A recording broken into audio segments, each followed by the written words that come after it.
This is the Navigating Adult ADHD podcast, here to help you navigate and thrive with ADHD in adulthood. I'm your host, Zena, and I was diagnosed at age 36. As with many ADHDers, I have a rebellious and nonconformist style, and that means that there will likely be swearing in the coming episode. Please be mindful of any little people. Hello, my friend and fellow ADHDer. Welcome back to the Navigating Adult ADHD podcast, where today we are going to talk about how to feel better. And I think that this is great timing if you've listened to the last 2 weeks worth of episodes about dopamine, because so much of the way that we can maximize and get more out of our dopamine relates to the number one thing we are going to be talking about today when it comes to feeling better. So I want to start out today with a bit of a story to illustrate what we're going to cover in this episode. In 2014, I found myself in a position where I had a really good job. I was working in the travel industry. I was running a very successful agency with a team. I was traveling on average 4 to 5 times a year. Some of that was paid through my company. I just bought a house by myself, so on a solo income. I was living in my own home for the first time in my life, and I had bought a new car recently. So by all outward appearances, my life seemed quite good, and many people were commenting on that. But the fact was that I actually wasn't very happy. I was anxious a lot of the time. I was very insecure. I was constantly beating myself up. I was very hard on myself. I judged myself. I judged others. I was criticizing myself all the time. So on the inside, I felt pretty awful most of the time. However, a lot of people didn't know that. That wasn't portrayed. They couldn't necessarily see that. Now, I convinced myself that happiness was in London. And I had this one friend who had moved to London, and she was so happy. She was telling me how it was the most happy she'd ever been in her life, and it was the best decision she'd ever made. She was telling me about all these wonderful things. And I convinced myself that if I could just move to London, then everything would fall into place in my life and I would finally be happy. And I just wanted to feel better. I just wanted to feel happy. And I thought, if I could just move there, I'm going to make more money. I'm going to be able to travel more. I'm going to be able to explore this whole new city. It's basically just going to be awesome. So what did I do? I quit my really good job. I left behind the safety and the security of my family and my friends, and I booked myself a one-way ticket to London, where I knew one person. So looking back at this now, I actually know that this is very ADHD. It's quite common for us to jump headfirst into things without necessarily pausing to, consider the possible consequences to our actions. And while I have zero regrets, it was actually turns out to be a very good decision in the end. This is one of the things that we often do as ADHD is we just, we are very all or nothing, right? We just dive in, right? So anyway, I got to London and I hated it. I got there and I arrived mid-August, and it was cold, and it was meant to be kind of the end of their summer, but there wasn't really much summer, and it was raining all the time, just constant rain. And it wasn't long before the season changed, and then it was dark. And I remember I would catch the tube to work in the morning, and it would be dark, and I'd arrive at my office at 9 a.m. and finally the sun would start to come up, and I was lucky I sat near a window, but it was still surrounded by concrete buildings, but I could see a little bit of light. And I would sit at that desk, and by 4 o'clock in the afternoon, it would be pitch black outside again, and at 5 o'clock I would leave the office and go home again in pitch black. And I hated it. I hated living in London. I hated the flat I was in. I hated the job I had. And what did I do is I piled on a bunch of weight because I was eating, all of the pub food, and I was kind of trying to numb my pain with food and alcohol. I started drinking a lot, and a lot of that was cider, which is very sugary. And I just, was trying to numb my own pain and feel better with food and alcohol, and a lot of Netflix too at the time. And I then became convinced that, if I could just lose all this weight, because I was overweight when I moved, but I piled on a bunch more weight. And I was just convinced if I could just lose all this weight that I've now got on me, then I would be happy. I could be happy here if I would just lose this weight, because then I'd be more outgoing and everything would just fall into place. So again, I became convinced that happiness was out, in changing something else in my life. And I completely ignored the fact that only a few years prior, I had thought that weight loss was the solution to happiness. And what I'd done is I had lost a bunch of weight. I actually got down to my smallest, lightest weight ever, to the point where I remember having the extreme opposite. I used to have people yell at me because I was overweight, but then I remember I was out walking one day and somebody yelled out of a car, "Eat a pie, you need to put on weight." So, I'd gone from kind of one extreme to another, and I was at this tiny skinny weight, and I still wasn't happy. I would look at my thighs and think I needed to lose more, and I would jiggle my tummy.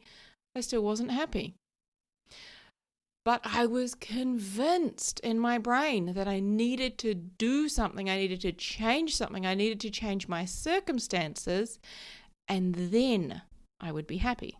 Then I would feel better. But I had it backwards. Okay? See, I thought that my circumstances determined how I felt. I thought that my weight dictated how happy I was. I thought that where I lived and what kind of car I drove, that those things determined how happy I was. I thought that whether the sun was shining, when it was out and shining, I was going to be happy, and when it was cold and wet, that I would be miserable. I thought that the weather determined how good I felt. Basically, I thought that everything outside of me determined how I felt. All of the circumstances around me. And that I needed those things to change so that I could finally feel better, so that I could finally be happy. But what I didn't know then, that I now know, is that simply isn't true. My circumstances don't determine how I feel. I do based on what I choose to think about those circumstances. My thoughts about the circumstances in my life determine how I feel. Now, you might be saying, yeah, Zena, okay, yogurt, whatever. But my friend, this distinction, this nuance is everything, right? Because we have the ability to change our thoughts. Okay, it has literally just started raining here today, and it was beautiful and sunny the last, 5 days. So the circumstance for 5 days was sunshine. The circumstance right this minute has just started raining, right? My circumstance right now is rain. I can't control the weather, but I can control what I think about the weather. We don't have to rely on our circumstances changing for us to feel better. We can simply change our thoughts and we can feel better.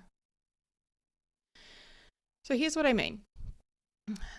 Do I like being cold or getting stuck out in the rain?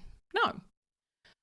But when I'm thinking, I hate this cold and rainy weather, when I think that, I feel pretty miserable. I remember that when I was in London and I would walk to the tube station and it would be wet outside and cold, and I would be standing in my house just thinking, ugh, I hate this. It's so miserable. This sucks. And the whole walk to the tube station and then sitting on the tube the whole way in, I'd just be miserable because I was so focused on all these things I didn't like. But is it also true that I enjoy, snuggling inside on a wet day and watching movies on the couch, or enjoy the fact that I sleep better when it's cold. One of the things I love about the rain is being able to hear the rain and falling asleep to that sound. Yeah. And when I think about those things, when I think, you know what, I'm looking forward to snuggling up in bed later and watching a movie and falling asleep to the sound of this beautiful rain, that feels better. That feels good. This is exactly how I was able to go from hating London to actually loving it. One extreme to the other. If you told me that I could actually love living in London, I would have looked at you like you were crazy, like you were on something. I would not have believed you, but that's exactly what I did. I went to enjoying it so much that when I left, it came time to leave, I did not want to go. I didn't want to go. I was loving it. And I did that simply by choosing thoughts that felt better to me. See, I used to think that my thoughts were true. And I think many of us do, right? That our thoughts are just facts. But what I didn't realize is that by separating the facts from the thoughts, I could quite literally transform my entire life. Okay? Let me give you an example. So we'll stick with the weather. When it was, I'm going to go back to that London example. When it was cold and wet outside and I had to walk to the tube station and I just thought it was true. Like, this sucks, right? I just thought that was a fact. That's a circumstance. This sucks. It's cold and wet and rainy and gross. It sucks. I simply thought that I was just like relaying the news to myself and to anyone else. I have to walk to the tube station in this wet, cold, miserable weather, and that sucks. And of course, when I'm thinking that way, I'm feeling pretty miserable. But when I was able to separate out the facts, which was, it's 2 degrees outside. I talk in Celsius. I'm sorry, I don't know Fahrenheit. But when I was able to say it's 2 degrees Celsius outside, it's raining, and I'm walking to the tube station at 7:30 a.m. Those are all facts. Now, there's no feeling attached to that until I add my own opinions, my judgment, my stories. That is all my thoughts, right? Thoughts are simply our opinions, our judgments, our stories, our observations, what we make something mean. Those are all our thoughts. So when you want to feel better, you simply need to change your thoughts. Now, let me give you another example. So let's say you've just had an argument with your partner and you're thinking, they don't care about me. And when you think that they don't care about you, you're going to feel hurt. Now, the facts here, if we were going to separate out the facts and the thoughts and the feelings, the fact is that you had an argument with your partner. Your thought about it is, they don't care about me. And of course, when you think that they don't care about you, how are you going to feel? You're going to feel hurt. Now, that is one of many thoughts that you can have about the circumstance, about the fact here, which is that you had an argument. What else could you make that argument mean? What else could you choose to think about it? Here are some options. We argued because we're both super passionate about this topic. Or even though we don't agree, I know that we both want the best for each other. Or another one is, it's healthy and normal to argue. Now, any one of those thoughts is going to feel better. So here's another one I want to offer you. Think about how you feel when you think the thought, I can do this. Like, I can do this. Because when I think I can do this, I feel motivated. I feel empowered. Like, I can do this. I got this. Right? That feels good. Now think about how you feel when you think, I can't do that. I can't do that. I can't do it. Like, completely different, very disempowering, right? one of those feels so much better than the other. Now, friends, if you're not quite on board with this distinction and seeing how your thoughts determine your feelings and not your circumstances, I'm going to give you a rather extreme example from my own life to demonstrate this, okay?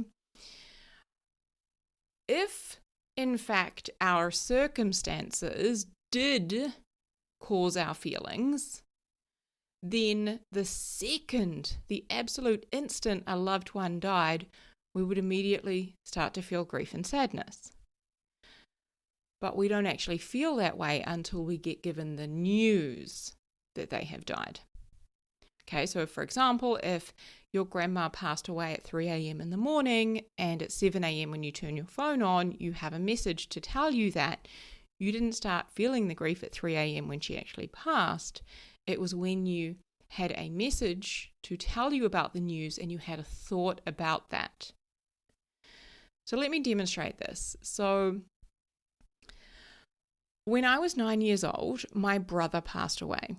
Now, I was at school when he passed, and I had no idea. I went about the school day, and it wasn't until I got home, and I think it was about 4 hours later. I got home, and my mum's friend was waiting outside the house to give me the news.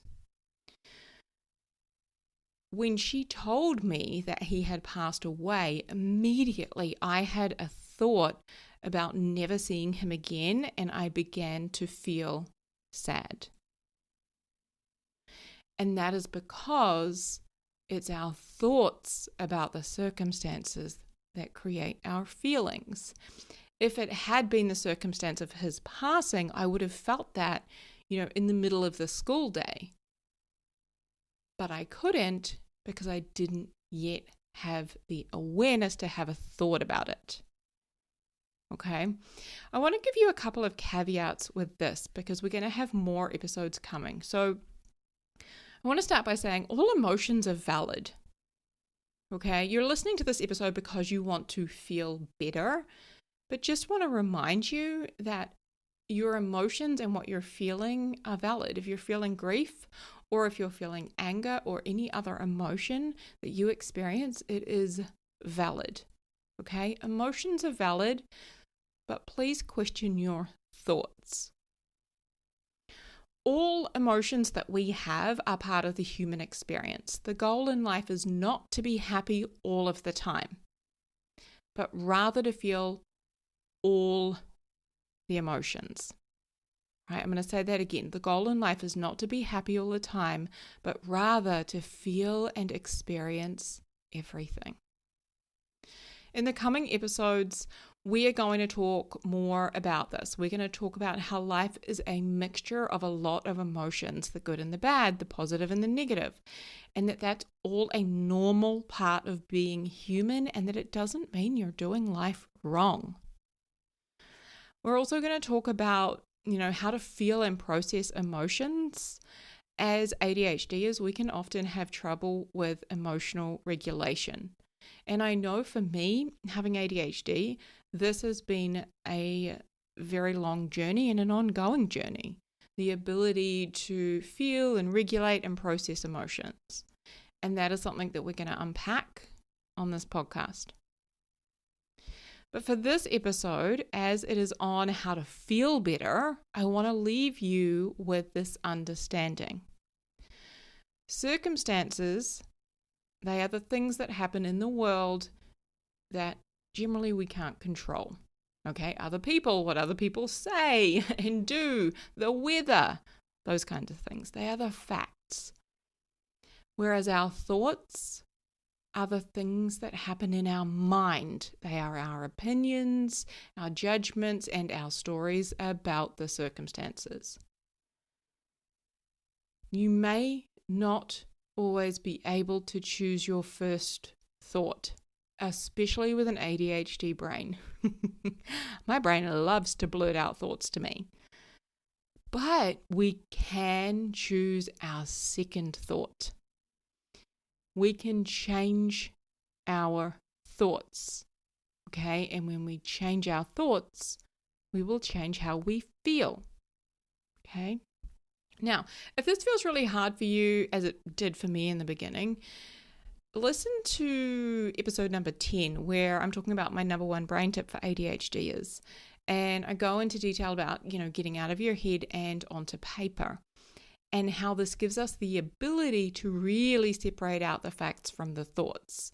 I think of this kind of like a puzzle, right? If you tip out a puzzle onto a table, it looks like a big jumbled mess at first.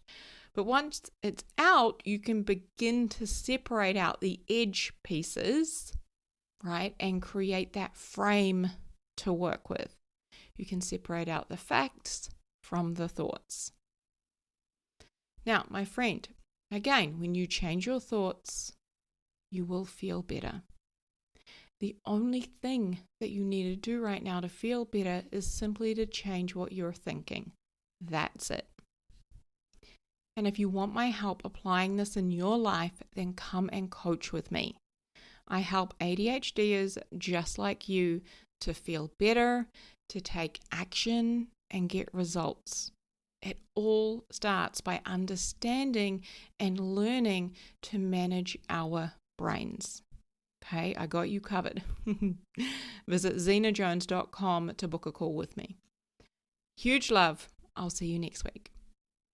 Hey friend, I know exactly what it's like to feel frustrated and confused with your ADHD, and to wish that you could better understand what the hell is going on in your brain. And that's exactly why I created my coaching program, Thriving with ADHD. Inside Thriving with ADHD, you learn a step-by-step process to set and finally achieve your goals, to understand yourself and your ADHD. It's where you learn to feel better and manage your emotions and create systems and processes that work for you with your ADHD brain. This is designed for you to learn how to thrive with ADHD so you can create the life that you were meant to live. Visit zenajones.com/ADHD to learn more and book a consultation.